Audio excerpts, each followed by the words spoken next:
আমরা এখন বেরোচ্ছি, দেখতে থাকো কোথায় কিভাবে যাচ্ছি।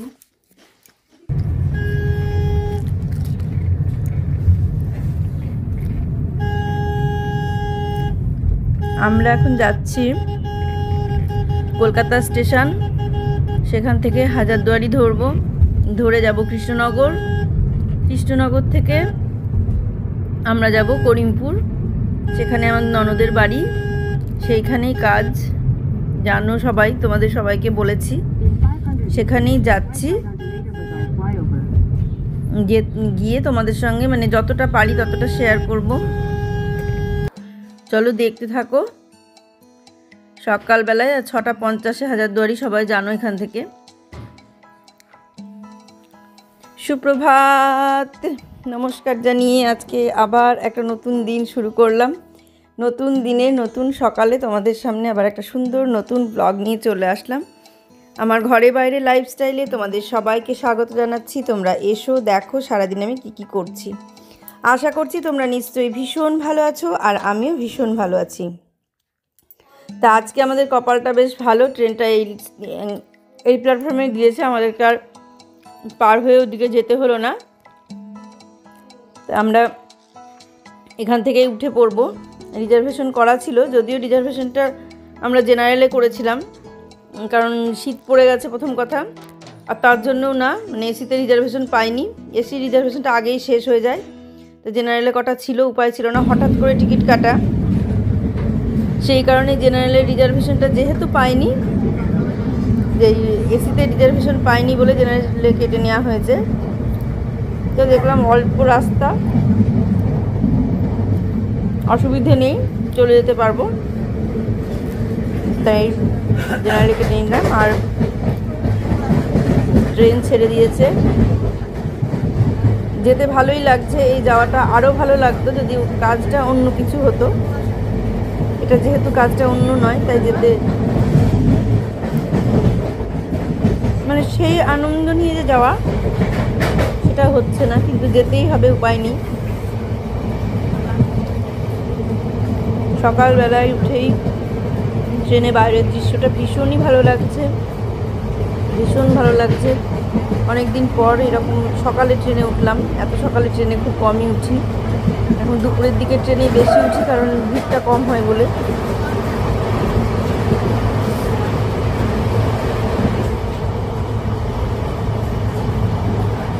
সকালটা ভীষণ সুন্দর লাগছে দেখতে, লাল হয়ে সূর্য উঠছে,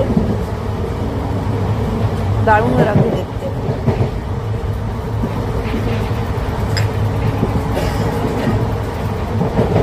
আমি এখন যখন ভয়েস দিচ্ছি, সেটা আমার এদের বাড়িতে, আমাদের করিমপুরের বাড়িতে, সেখানে চা করে দিল, চা খাচ্ছি আর ভয়েস দিচ্ছি, যদিও এটা পরের দিন, তুললে একটু ভালো হবে, যেদিন আমরা যাচ্ছি ঠিক তার পরের দিন।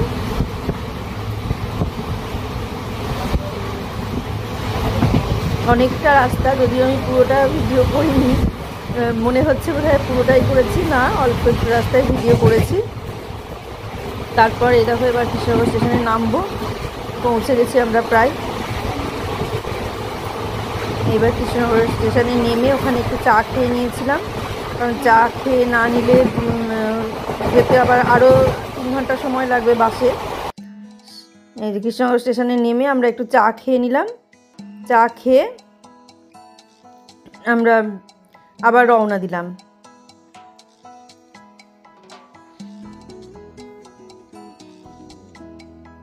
এখান থেকে চাটা খেয়ে নিয়েছিলাম, নিয়ে আবার রওনা দিলাম। আর এরপর যাবো বাস স্ট্যান্ড, কৃষ্ণনগর বাস স্ট্যান্ডে, যেখান থেকে করিমপুরের বাসগুলো ছাড়ে সেখানে যাব, দিয়ে সেখানে আবার বাসে উঠবো। বাসে উঠে ওখান থেকে আরও 3 ঘন্টা জার্নি করে ওদের বাড়িতে গিয়ে পৌঁছবো। আজকে হচ্ছে ক্ষৌরকর্ম, যেটাকে কামান বলে, মানে অন্য কোথাও কি বলে জানি না, আমাদের দেশে কামান বলে, আর এমনিতে শুদ্ধ ভাষায় ক্ষৌরকর্ম বলে, সেটাই বললাম। আর যেদিন আমি মানে পরের দিন শ্রাদ্ধ, তারপরের দিন খাওয়া দাওয়া এইসব মৎস্যমুখী।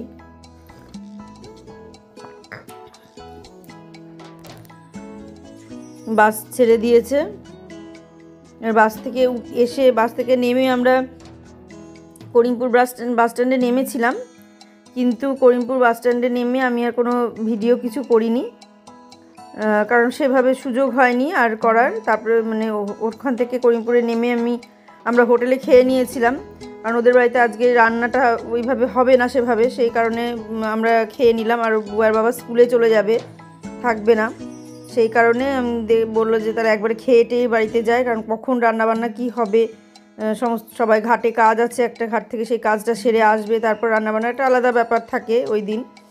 সেই কারণে আমরা হোটেল থেকে খেয়েই বাড়িতে গেলাম, গিয়ে আবার করলাম।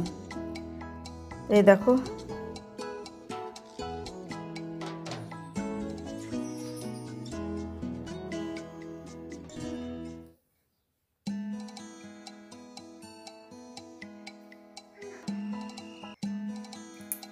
বাস থেকে ভিডিও করা হয়েছে, বাস এখনও ছাড়েনি, ওইখানে দাঁড়িয়ে আছে,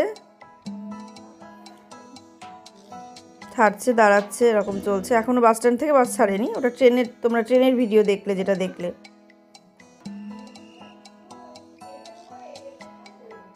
যে এবার ছেড়ে দিল বাস, এবার আস্তে আস্তে গ্রামের দিকে এগোচ্ছে, মানে সেই পরিবেশটা নেই। দারুণ লাগছে দেখতে, সকালের দিক তো বেশ ভালো লাগছে, আর ঠান্ডা ভালোই পড়েছে, বেশ ভালো ঠান্ডা, মানে সোয়েটার চাদর সবই গায়ে দিয়ে যেতে হয়েছে। ট্রেনেও বেশ ঠান্ডা লাগছিল, ট্রেনেও যেহেতু জেনারেলে বসেছিলাম, কেউ কাঁচ তুলে দিচ্ছে, কেউ কাঁচ নামিয়ে দিচ্ছে, এরকম একটা ব্যাপার। তা আমরা কাঁচ নামিয়ে রেখেছিলাম, তবুও আশেপাশে থেকে তুলে দিয়েছে, দরজা খুলে যাচ্ছে, দরজা তো আর বন্ধ রাখা যাবে না, দরজাটা খুলে যাচ্ছে, সেই কারণে বেশ ঠান্ডা হাওয়াটা আসছে। সে হোক, সেই জন্য সোয়েটার চাদর সবই নিয়েই এসেছিলাম, গায়ে দিয়েই ছিলাম।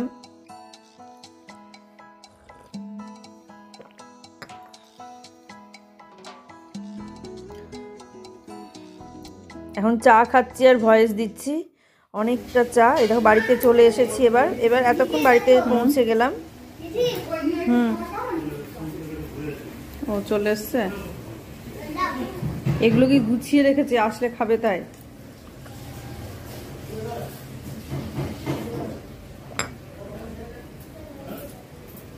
আলপনাও দিতে হয় নাকি? তোমারও ন্যাড়া তো হয়ে গেছে, তোমার চুল কেটে দিয়েছে, ওলে চুনালে।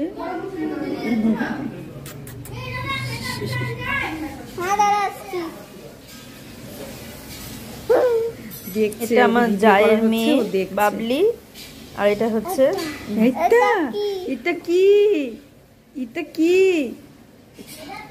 ওর ভিডিও করা হচ্ছে, ও দেখছে। এটা আমার ননদের নাতি আর কি, আমাদেরও নাতি হচ্ছে, ভাগ্নের ছেলে। দেখো হাসছে কেমন, কিছুই বুঝতে পারছে না, কিন্তু ওইটুকু বাচ্চা কিছু বুঝতে পারছে না, কিন্তু সবার মুখের দিকে তাকিয়ে তাকিয়ে দেখছে যে ওর দাদুর মুখের সঙ্গে কারোর মুখের মিল আছে কিনা, শুধু সেইটাই খুঁজছে ও।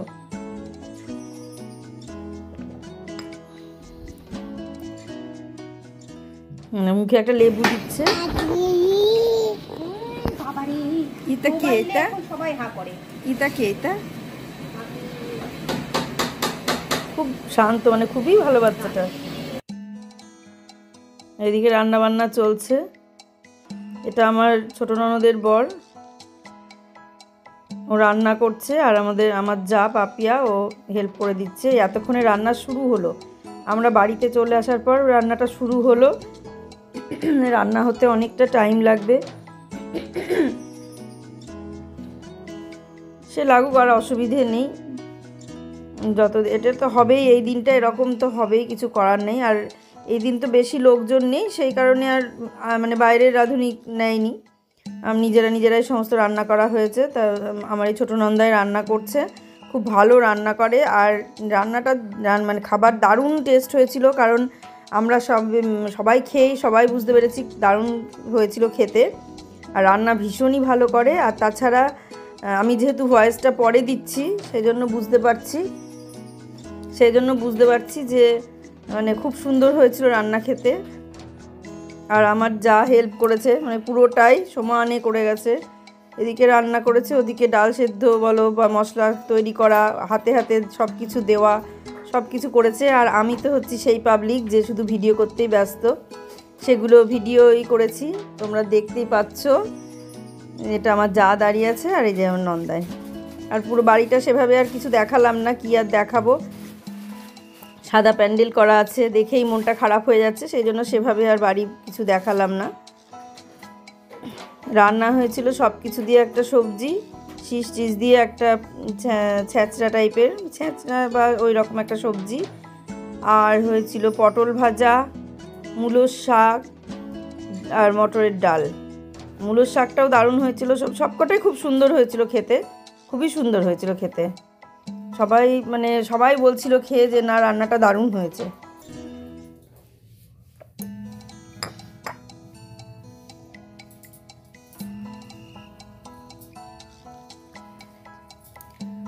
আজকের মতো ব্লগটা আমি এখানেই শেষ করে দেব।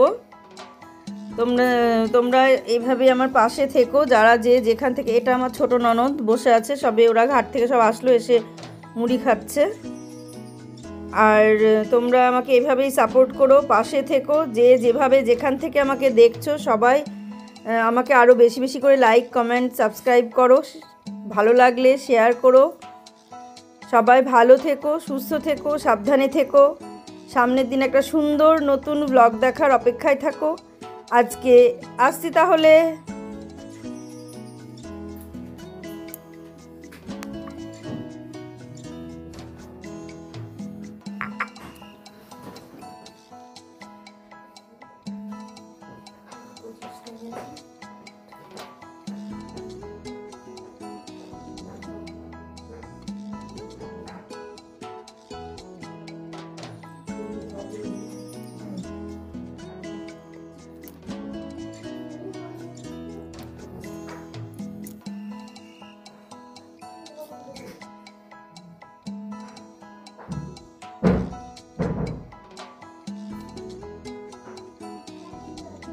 ভয়েসটা দিতে অসুবিধে হচ্ছে, পরের দিন থেকে হয়তো আর ভয়েস দিয়ে ভিডিও দিতে পারবো না। এই দুদিন এমনি প্লেন ভিডিওই দিয়ে দেবো, তোমরা দেখে নেবে।